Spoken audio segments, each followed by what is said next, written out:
시편 119편 65절부터 72절까지 보십니다. 시편 119편 65절부터 72절까지 보십니다. 여호와여, 주의 말씀대로 주의 종을 선대하셨나이다. 내가 주의 계명을 믿었사오니 명철과 지식을 내게 가르치소서. 고난당하기 전에는 내가 그릇 행하였더니 이제는 주의 말씀을 지키나이다. 주는 선하사 선을 행하시오니 주의 율례로 나를 가르치소서. 교만한 자가 거짓을 지어 나를 치려하였사오나 나는 전심으로 주의 법도를 지키리이다. 저희 마음은 살쪄 지방 같으나 나는 주의 법을 즐거워하나이다. 고난당한 것이 내게 유익이라. 이로 인하여 내가 주의 율례를 배우게 되었나이다. 주의 입의 법이 내게는 천천금보다 승하니이다. 아멘. 오늘 설교 제목은 고난이 복이 되게 하는 삶이라는 제목으로 말씀을 전합니다. 신앙생활은 고난이 있는 세상에서 그 고난을 복으로 이제 승화시키는 삶이 신앙생활이다라는 뜻에서 고난이 복이 되게 하는 삶. 하나님은 복 주시는 분이십니다. 복 주시는 하나님께서 만물을 창조하시고 그리고 하나님의 형상과 모양을 따라서 사람을 지으시면서 그 사람에게 복을 주시면서 너는 땅을 지배하고 정복하고 다스려라 이렇게 말씀하셨어요. 보통 복에 대한 개념을 여러 가지로 해석을 할 수 있는데 그 중에 하나로 해석을 한다면은 복이란 소유할 권리를 말한다. 하나님께서 그 사람에게 피조계를 소유할 수 있는 권리를 주셨다. 그런데 하나님께서 우리에게 정작 주시고자 하는 그 소유할 그 권리, 정작 주시고자 주셔서 우리에게 소유를 하게끔 하시려고 하는 것은 영생이다. 그래서 시편 기자는 시편 133편 3절에서 복을 명하셨는데 곧 영생이다 이런 말씀을 하시죠. 그런데 첫사람 아담이 하나님께 복을 받아서 땅을 지배하고 정복하고 다스릴 수 있는 그런 소유할 수 있는 권리를 가지고 이제 살아가는 과정에서 마귀가 그 복을 자기 것으로 물질계의 피조계의 것을 자기 소유로 하고자 이제 그 유혹을 해가지고 아담에게서 이제 그 복을 뺐지요.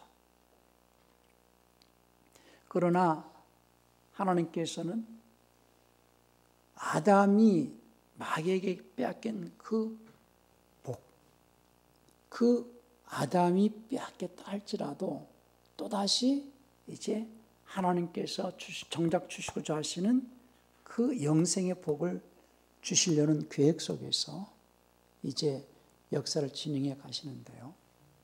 그러니까 아담이 마귀로부터 그 복을 빼앗겨 가지고 그로 인해서 이제 사람은 이제 그 에덴에서 쫓겨나고 땅은 저주를 받게 되죠. 그래서 사람은 첫사람 아담이 하나님 말씀에 불순종하고 마귀의 유혹으로 말미암아서 하나님 주신 복을 빼앗기고 땅은 저주를 받고 인간은 땀을 흘리며 수고를 하면서 살아가야 되는 저주 아래서 고난 속에서 살아갑니다. 그 고난 속에서 비록 사람들이 살아갈지라도 하나님께서는 그 고난 속에 살아가는 그들에게 또 복을 주시려고 이제 하나님의 말씀을 주시거든요. 그래서 그 하나님의 말씀을 쫓아 살아가는 자들, 고난 속에서 살아가는 자들 가운데서도 그 고난 가운데서 하나님의 말씀을 쫓아 살아가는 자들에겐 또 하나님 주시는 복을 누리게 하시려고 하신다는 거죠. 아담이 범죄함으로 인하여서 땅은 저주를 받고 그리고 인간은 저주 아래서 살기 때문에 고난 가운데서 살아가는 존재가 되어서 이제 사람이 세상에 태어나는 것은 고난을 위해서 태어난다라고 욥은 욥기 5장 7절에서 그런 얘기를 해요. 욥기 5장 7절을 한번 볼까요? 사람은 고생을 위하여 났으니 불꽃이 위로 날아가는 것 같으니라. 그래서 사람이 세상에 태어나가지고 살아가는 자체가 고생이라는 거죠. 고생을 위해서 태어난 것은 세상은 이미 저주 아래 있고 세상에서 살아가는 것은 고생이라는 거예요. 그러니까 저주 아래서 고생을 하면서 살아가는 인생들에게 하나님께서는 또 복을 주시려고 하나님의 말씀을 이제 주시면서 이 말씀대로 하나님의 말씀대로 살아가는 자들은 이제 복을 얻을 것이다. 그 가운데 소유할 수 있는 어떤 그런 그 소유할 권리를 주겠다라는 차원에서 하나님께서 이제 이스라엘에게 복을 주시는데요. 그래서 이스라엘이 출애굽 보고 나서 신명기에서 하나님의 그 말씀을 쭉 이렇게 받게 됩니다. 그 전에 이스라엘이 애굽으로 들어가기 전에 야곱 때에 야곱의 12 아들의 가족이 이제 애굽으로 들어가기 전에 야곱이 자기 아버지 이삭에게로부터 이제 축복을 받으려고 자기 형 에서 대신에 이제 축복을 받으려고 팥죽 한 그릇으로 에서에게 장자권을 사가지고 형의 옷을 이제 입고 형을 가장해서 이삭의 축복을 받아가지고 결국은 그로 인하여서 자기 집을 떠나고 외삼촌 라반 집으로 가고 외삼촌 라반 집에서 이제 20년 동안 재산을 불려가지고 나오지만은 결국은 자기 형 에서가 온다는 소식을 듣고 이제 다시 소위 자기가 열심히 노력해서 수했던 그 재물을 다 빼앗기게 생기니까는 때를 그리고 이제 자기가 죽을 것 같으니까는 때를 두 때 나눠가지고 한 때 먼저 보내고 그 다음에 때를 보내고 자기가 마지막 야복강 나루에서 이제 천사와 씨름을 하면서 밤이 맞도록 씨름을 하면서 그 천사가 이제 놓으라 그러니까는 나를 축복해 주라. 축복하지 않으면 놓지 않겠다. 그래서 이제 그 부여받은 이름이 이스라엘이거든요. 그러니까 인간은 자기가 아무리 노력하고 열심히 자기 외삼촌과 다투고 에서와 다투고 해서 복을 소유하려고 애를 써도 결국은 언젠간 뺏길 수도 있지만은 결정적으로 이제 자기 것으로 삼을 수 있는 그 복, 영원히 자기 것으로 삼을 수 있는 복은 결국은 하나님께서 최종 결제가 있어야 된다라는 거죠. 그래서 야곱이 이스라엘이라는 이름으로 이제 그 복을 받는데 그 결국은 이스라엘이란 뜻은 하나님의 물론 하나님과 겨루어 이겼다 이렇게 이제 관주에는 달렸고 보통 그리스도인들이 이렇게 알고 있지만은 이스라엘은 뜻 자체는 하나님의 다스림을 받는 자, 하나님의 통치하에 있는 자라는 뜻이거든요. 그러니까 가장 큰 복은 하나님의 지배하에서 그분의 주권하에서 살아가는 것이 큰 복이라는 것을 이제 이스라엘이라는 이름으로써 이제 야곱에게 준 거거든요. 그러니까 모든 소유권은 하나님께 있고 결정적으로 자기가 노력을 해서 자기 것으로 소유할 수 있으려면 하나님의 결제가 필요하다는 거죠. 이 땅에서 사람들은 고생하면서 자기가 많은 부를 축적한다 할지라도 결국은 영원히 그것을 자기가 소유할 수는 없어요. 그러니까는 영원히 자기의 것으로 소유할 수 있는 그 최종 결제는 하나님이 하셔야 된다. 그러니까 신앙생활이라는 것은 저주받은 이 땅에 살면서 누구나 그 고난 가운데서 살아갈 때에 그 고난 속에서 그 고난 가운데서 살아가는 자기의 곧 자기의 삶이 영생으로 승화시켜내느냐, 아니면은 저주받은 이 세상에서 고난을 겪으며 살아갈 때 결국 그것은 저주로 끝나느냐. 그러나 믿음의 사람들은 고난 가운데서 살아가지만은 자기의 그 삶이 고난 속에서도 영생으로 승화시켜 나가는 사람들이 믿음의 사람들이다 하는 거죠. 그러니까 주님께서 이제 요한복음 9장에서 이제 그런 장면이 나옵니다. 소경이 날 때부터 소경된 자를 고치실 때에 그 소경을 어떻게 고치시느냐? 주님께서 그러니까 땅에다가 침을 뱉으시는데요. 그러니까 침을 뱉는다는 건 저주를 의미하는 거고 이미 땅은 저주를 받았다는 거예요. 근데 그 소경은 보이지 않아요. 눈이 보이지 않습니다. 어떻게 이 고난 가운데 살아가는 인생은 어떻게 살아가야 될지 모른다는 거예요. 인간은 소경이라는 거예요. 자기 삶을, 이 고난 속에서 살아가는 자기의 삶을 어떻게 살아가야 될지 모른다는 거죠. 그러니까 저주받은 땅에 침을 뱉으시고 어떻게 살아가야 할지 모르는 그 인생들에게 그러니까 그 소경의 이제 가만히 이렇게 보면은 주님께서 그 소경의 눈을 뜨게 하는 과정이 그냥 실로암 물가에 가서 그냥 씻고 와라 이렇게 하실 수도 있는데 굳이 땅에 침을 뱉어가지고 그리고 흙을 갖다가 그 눈에 바르고 씻어라 하는 것은 인간은 어떻게 살아가야 할지 모르는 저주 가운데 있는 고난 속에 사는 인간들이 이제 하나님 말씀에 순종으로서 순종할 때 눈이 떠지게 되어진다는 거죠. 그러니까 고난 속에서 살아가는 자기의 삶을 하나님의 말씀을 듣고 깨달아서 이 고난의 삶을 영생으로 축복으로 승화를 시켜 나가는 사람들이 믿음의 사람들이다 하는 거예요. 그래서 인간은 누구나 이 땅에 살면서 고난이 있어요. 부자는 부자 나름대로의 고난이 있고 가난한 자는 가난한 자 나름대로의 고난이 있고 권력 있는 자는 나름대로 근심도 있고 고난이 있어요. 그러니까 누구라도 이 세상에 살아가는 자라면은 고난 속에서 살아가지만은 그 고난이 나에게 축복이 되는 고난인지 아니면은 저주로 남는 고난인지 그것을 결정하는 것은 순전히 자기 몫이거든요. 그러니까 내가 이 땅에 살아갈 때 어차피 이렇게 살아도 고난이고 이렇게 살아도 고난이고 세상에서 사는 것은 고난이 있지만은 이런 고난이 내게 어떠한 삶을 살아갈 때에 내게 닥치는 고난이냐, 어떤 삶을 살기에 내가 이 고난을 짊어지고 가느냐.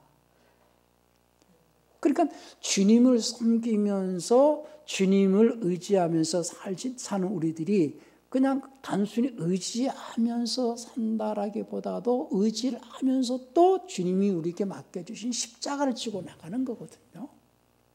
그러니까 주님을 의지하면서 주님을 따르는 자들은 주님으로 말미암는 핍박이 있어요. 또 믿음의 사람들은 믿음의 시련이 있어요. 그리고 또 이 불순종하는 자들은 그로 인하여서 또 징계도 있어요. 채찍도 있어요.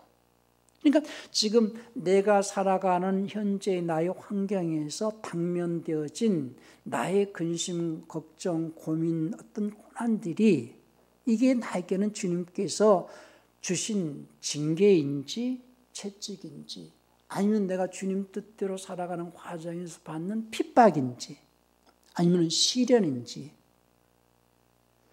또는 그 내 믿음이 정금 같은 믿음으로 단련되어지기 위한 연단인지, 그러니까 신앙생활은 또 신앙인이 아니라 할지라도 누구라도 자기가 살아가는 과정에서 자기의 환경에서 당면되어진 그 고난이 있는데, 특별히 신앙인들이 생각해야 할 것은 나는 예수를 믿는데 왜 이런, 예수를 잘 믿는데 왜 이런 어려움이 있는가, 왜 고난이 있는가. 예수를 믿든 예수를 믿지 않든 누구나 고난이 있다. 그러나 예수 믿는 자들이 받는 고난이 무엇 때문에 내가 이 고난을 겪으면서 인내하면서 나가야 하는가.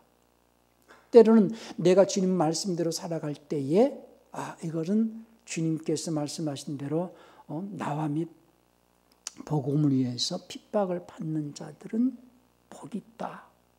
주님 때문에 내가 받는 핍박으로 인한 고난인지, 핍박으로 인한 고난이라면은 결국은 내 삶이 내가 주님 때문에 받는 핍박으로 말미암는 고난은 결국은 영생으로 승화시켜가는 고난이구나, 감사하자 할 것이고, 또 내가 현재 당면되어진 상황에서 받는 이 고난이 주님의 말씀대로 살아가는 과정에서 내가 내 믿음이 정금 같은 믿음으로 단련되어지기 위한 연단이로구나, 이렇게 생각한다면 또 그 역시 그는 자기의 고난을 영생으로 승화시켜가는 것이고, 그러니까 시련과 주님을 위한 핍박과 연단이라면은 자기의 삶의 고난이 영생으로 승화시켜가는 고난의 삶이지만은,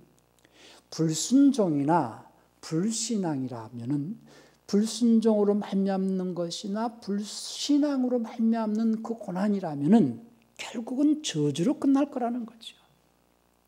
똑같은 상황에서 똑같이 고난을 받지만 어떤 자들은 믿음 때문에 받는 핍박과 연단과 시련으로서 그 고난을 겪는 자는 영생으로 승화시켜가는 고난이고, 똑같은 고난이지만은 자기가 주님 앞에 불순종을 했거나 또는 불신앙으로 말미암는 삶 속에서 당하는 고난이라면 저주로 끝날 거라는 거예요. 그러니까 늘 우리는 나의 삶이 어떤 환경이고 내 마음이 어떤 그런 마음으로서 내가 세상을 살아갈 것인가. 주님께서는 우리가 세상을 살아갈 때에 내 앞에 생명과 복과 사망과 저주를 너와 내 자손 앞에 놓아놨으니 너는 살기 위하여 생명을 택하고, 이런 말씀하십니다. 그럼 똑같은 환경이지만 내가 무엇을 택할 것인가? 생명을 택할 것인가? 아니면 내가 사망을 택할 것인가? 그러니까 생명을 택하는 비결은 내가 말씀대로 살아가는 거예요. 이렇게 살아도 고난이고 이렇게 살아도 고난이라면은 나는 말씀 붙잡고 받는 고난을 감사함으로 나가겠다는 거죠. 그것은 하나님께서 그 고난을 통하여서 나에게 깨닫게 해주시려는, 그리고 내 생각이 하나님 앞에서 올바르게 생각하고 내 생각을 정금 같은 믿음으로 승화시켜가는 생각으로 단련시키려고 하신다라는 것을 늘 기억을 하셔야 됩니다. 인간은 누구나 세상을 살아갈 때에 고난을 겪지만은 하나님께서는 믿음의 사람들에게는 특별히 그 마음을 연단시키고 깨끗하게 하시려고 한다라는 것을 잊지 않도록 하셔야 됩니다. 그래서 도가니는 은을 풀무는 금을 연단하거니와 하나님께서는 사람의 마음을 연단해서 정금 같은 믿음으로 우리를 깨끗하게 하시려고 하신다. 그래서 늘 어떤 환경에 처하여서 내가 고난을 당할지라도 거기서 하나님의 뜻을 찾으시려고 애를 쓰셔야 됩니다. 주님께서 이스라엘을 출애굽을 시키고 난 다음에 40년 동안 광야 생활을 할 때에 그들에게 여러 가지 시련을 겪으신 이유에 대해서 신명기서에서 말씀하시는데 한번 신명기 8장을 한번 볼까요? 우리 인생길을 지금 빗대서 말씀하신다라고 생각을 하시고 신명기 8장을 한번 읽겠습니다. 내가 오늘날 명하는 모든 명령을 너희는 지켜 행하라. 그리하면 너희가 살고 번성하고 여호와께서 너희 열조에게 맹세하신 땅에 들어가서 그것을 얻으리라. 네 하나님 여호와께서 이 40년 동안에 너로 광야의 길을 걷게 하신 것을 기억하라. 이는 너를 낮추시며 너를 시험하사 내 마음이 어떠한지 그 명령을 지키는지 아니 지키는지 알려 하심이라. 너를 낮추시며 너로 줄이게 하시며 또 너도 알지 못하며 내 열조도 알지 못하던 만나를 내게 먹이신 것은 사람의 떡으로만 사는 것이 아니요 이와 입에서 나오는 모든 말씀으로 사는 줄을 너로 알게 하려 하십니다. 이 40년 동안에 내 의복이 어지지 아니하였고 내 발이 부르지 아니하였느니라. 너는 사람이 그 아들을 징계함 같이 내 하나님 여호와께서 너를 징계하시는 줄 마음에 생각하고 내 하나님 여호와의 명령을 지켜 그 도를 행하며 그를 경외할지니라. 네 하나님 여호와께서 너로 아름다운 땅에 이르게 하시나니 그것은 골짜기에든지 산지에든지 시내와 분천과 샘이 흐르고 밀과 볼의 소산지요 포도와 무화과와 석류와 감람들의 나무와 꿀의 소산지라. 너희 먹는 식물에 결핍함이 없고 내게 아무 부족함이 없는 땅이며 그 땅이 돌은 철이요 산에서는 동을 캘 것이라. 내가 먹어서 배불리고 내 하나님 여호와께서 옥토로 내게 주셨음을 인하여 그를 찬송하리라. 내가 오늘날 내게 명하는 여호와의 명령과 법도와 규례를 지키지 아니하고 내 하나님 여호와를 잊어버리게 되지 않도록 삼갈지어다. 내가 먹어서 배불리고 아름다운 집을 짓고 거하게 되며 또 내 우양이 번성하며 내 은금이 증식되며 내 소유가 다 풍부하게 될 때에 두렵건대 내 마음이 교만하여 너의 하나님 여호와를 잊어버릴까 하노라. 여호와는 너를 애굽 땅 종되었던 집에서 이끌어내시고 너를 인도하여 그 광대하고 위험한 광야 곧 불뱀과 전갈 있고 물이 없는 건조한 땅을 지나게 하셨으며 또 너를 위하여 물을 굳은 반석에서 내셨으며 내 열조도 알지 못하던 만나를 광야에서 내게 먹이셨나니 이는 다 너를 낮추시며 너를 시험하사 마침내 내게 복을 주려 하심이었느니라. 또 두렵건대 내 마음이 이르기를 내 눈과 내 손의 힘으로 내가 이 재물을 얻었다 할까 하노라. 내 하나님 여호와를 기억하라. 그가 내게 재물을 얻을 능을 주셨음이라. 이같이 하시면 내 열조에게 맹세하신 언약을 오늘과 같이 이루려 하심이니라. 내가 만일 하나님 여호와를 잊어버리고 다른 신들을 쫓아 그들을 섬기며 그들에게 절하면 내가 너희에게 증거하노니 너희가 정령이 멸망할 것이라. 여호와께서 너희 앞에서 멸망시키신 민족들같이 너희도 멸망하리니 이는 너희가 너희 하나님 여호와의 소리를 청종치 아니함이니라. 그러시면서 이제 신명기 28장에서는요 28장 1절부터 14절까지는 하나님께서 말씀하신 그 말씀에 순종하는 자에게는 복 주시겠다는 내용이고 28장 15절부터 68절까지는 이제 불순종하는 자에게는 저주를 하시겠다고 하는 내용이 아버지 세갑절이나 많게 이제 저주가 쏟아지는데요. 그러니까 이 저주받은 세상에서 고난의 세상에서 하나님 말씀을 붙잡고 살아가는 자에게는 복을 주시고 그 과정에서 결국은 영생을 소유할 수 있는 복을 누리게 해주시겠다는 거예요. 그런데 왜 고난을 겪게 하시느냐? 그 고난 속에서 우리의 마음을 깨끗하게 하고 정금같이 해서 단련시키시려는 그 계획이 있다는 거예요. 그러니까 우리는 이 땅에 살면서 고난을 겪을 때에 늘 그 생각을 하셔야 됩니다. 하나님께서 이 고난을 통해서 나에게 뭘 깨닫게 해주시고 나에게 뭘 요구하시는가? 결국은 내 마음을 단련시키시고 내 마음을 깨끗하게 하셔서 나에게 복 주시려고 하시는구나. 그래서 이런 환경 저런 환경 속에서도 늘 좌절하지 않고 이 어려운 환경 속에서도 말씀을 의지하고 감사로 나갈 수 있는 그런 삶이 되셔야 돼요.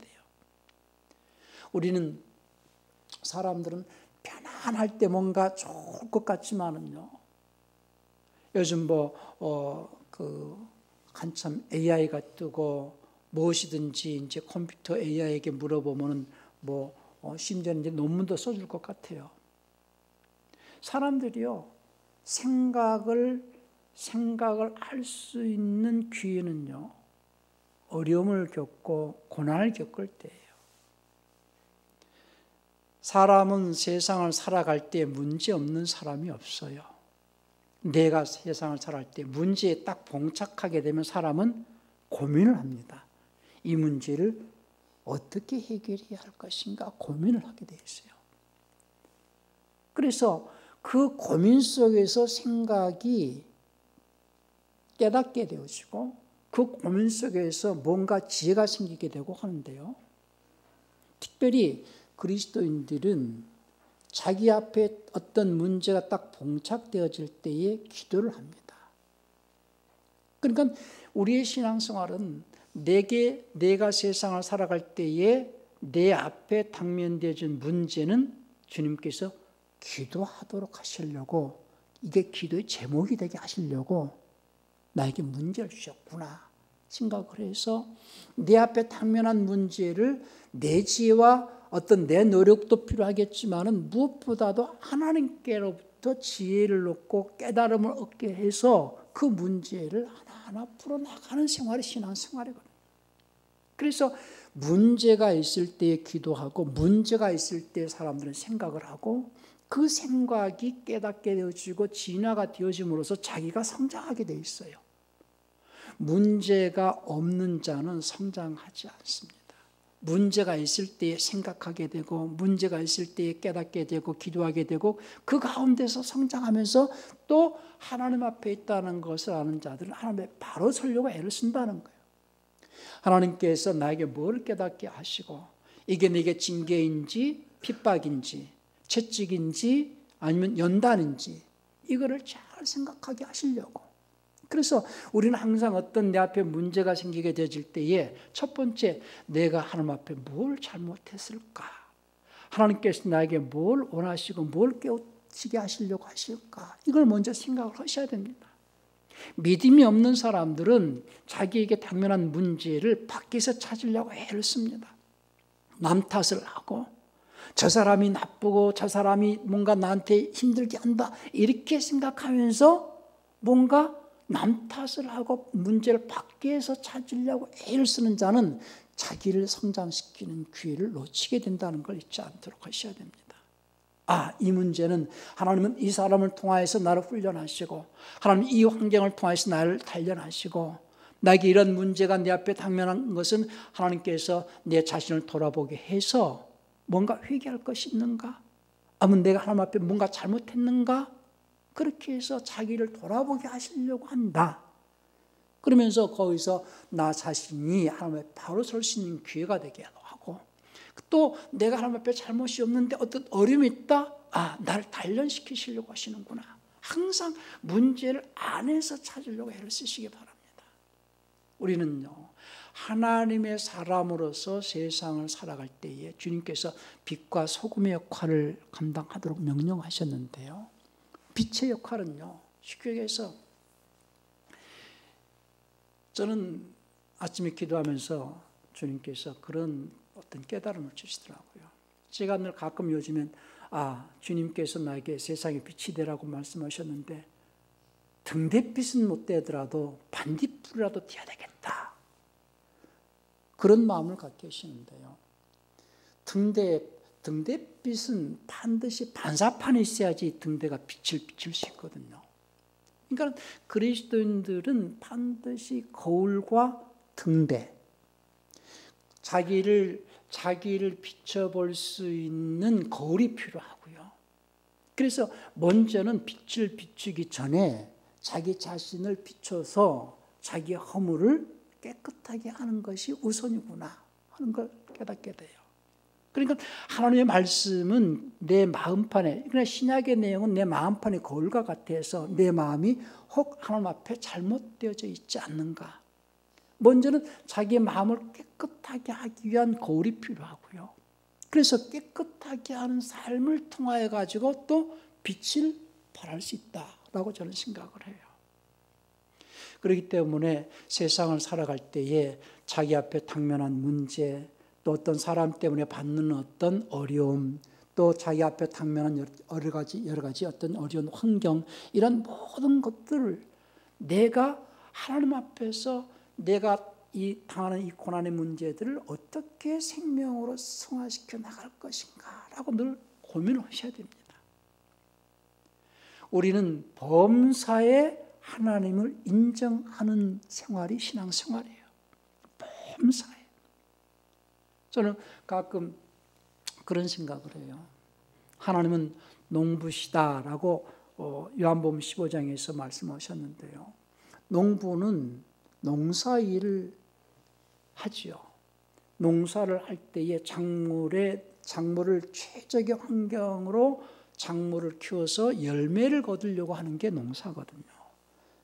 그래서 농부는 하우스에서 농사일을 하는 자들은 겨울이라도 보일러를 떼가면서 온도를 맞춰주고 여름에는 에어컨을 켜서라도 온도를 맞춰주면서 최적의 환경을 만들어가면서 농사를 합니다. 좋은 열매를 거두려고. 그러면 내게 주어진 지금 현재의 이 상황, 하나님은 농부시고 그분이 나를 작물로 대하시면서 나에게서 열매를 거두시려고 하신다면은 지금 내게 주어진 이 환경은 하나님께서 나에게 최적의 환경을 주시는구나. 믿음의 열매를 맺기에 최적의 환경을 주시는구나. 이렇게 생각을 하면서 현재 내게 당면되어진 이 환경에서 그것이 고난이든 시련이든 핍박이든 징계든 또 세상을 살아가는 여러 가지 이 고난 속에서 살아갈 때에 내가 그 고난 속에서 이 고난을 영생으로 승화시켜 나가기 위해서는 어떻게 해야 할 것인가를 생각을 하시라는 거예요. 그것이 지혜자라는 겁니다.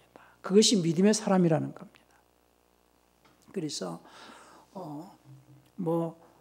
우리 옛 어른들이 그런 얘기를 한 것을 들은 적이 있었는데, 내가 좋으면 다 좋고 내가 나쁘면 다 나쁘다, 그런 말을 들은 적이 있어요. 상대방이 나쁘기 때문에 내가 나쁘게 대한다 이렇게 생각할 수도 있겠지만은요, 하나님께서는 저 사람을 통해서 나에게 뭔가를 깨닫게 해주시고 나를 단련하시고 나를 훈련하시려고 하시는구나, 이런 마음으로 내 자신을 훈련할 수 있는 기회로 삼을 수 있는 그런 지혜자가 되시길 바랍니다. 우리는 세상을 살아갈 때에 억울한 일을 당할 때도 있을 거예요. 제가 이단 소리 듣고 여러 가지 핍박을 당하면서도 늘 뭘 내 마음에 이렇게 품고 사느냐면요, 인류 역사에서 우리 예수님만큼 억울하신 분이 있겠는가? 내가 세상에서 아무리 억울한 일을 당할지라도 예수님이 피한다면은 내가 당하는 거는 그건 아무것도 아니다라고 생각을 해요. 세상을 살아갈 때 억울한 일도 당할 것이고 고난도 당할 것이고 핍박도 당할 것이고 때로는 주님 앞에 징계나 채찍도 당할 때가 있을 거예요. 그러할 때에 자기를 돌아보고 잘 인내하고 견디면서 이 고난이 이 고난 속에 있는 이 삶, 이 인생은 고난을 위해서 태어났다라고 욥기 5장 7절에 말씀하신 대로 세상을 살아가는 것 자체가 고난인데 이 고난 있는 세상에서 내 삶의 고난을 영생으로 승화시켜 나가는 삶이 되시기를 바랍니다. 그것이 지혜자의 삶이고 그것이 믿음의 사람들이 살아가는 방법이라는 것을 잊지 않도록 그렇게 하시기 바랍니다. 우리 시간 기도하실 때에 내가 이 땅에 살아갈 때에 당면한 이 모든 고난이 이제 영생으로 승화되어져 갈 수 있는 그런 삶이 되실 수 있도록 우리 한번 다시 통성으로 기도하시겠습니다.